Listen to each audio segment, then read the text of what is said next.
बातमी अमरावती जिल्ह्यामध्ये गेल्या 24 तासामध्ये 6 जणांनी आत्महत्या केल्याचं आता समोर आलेलं आहे। या घडीची सगळ्यात महत्त्वाची ही अमरावतीची बातमी।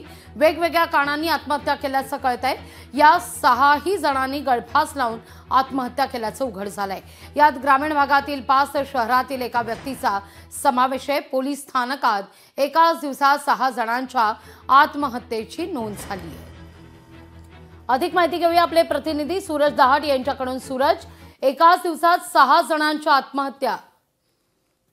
नक्कीच आपण जर पाहिलं तर गेल्या 24 तासामध्ये अमरावती जिल्ह्यामध्ये 24 तासामध्ये जर पाहिलं तर 6 जणांनी आत्महत्या केलेली आहे। साधारणतः आपण जर पाहिलं तर यापैकी 3 जणांनी जे आहे दारूच्या व्यसनापायी आत्महत्या केल्याचं या ठिकाणी पोलिसांनी या ठिकाणी सांगितलेलं आहे। जर बघितलं तर अमरावती शहराच्या फेजरपुरा हद्दीमध्ये जर पाहिलं तर एका 23 वर्षीय युवकाने जी गळफास लावून आत्महत्या केली होती। संपूर्ण 6ही जर आत्महत्या जर आपण जर बघितल्या तर 6ही आत्महत्या गळफास लावून आत्महत्या केलेल्या आहे। एकूणच जर पाहिलं तर अलीकडच्या काळामध्ये अमरावतीमध्ये गेल्या वर्षभरामध्ये जर बघितलं गेलं तर सातत्यानं आत्महत्याच्या घटनांवर वाढ होत आहे। यामध्ये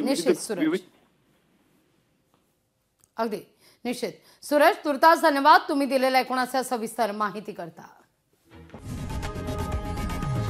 लोकशाही मराठी ऐका, पहा, जागरूक रहा।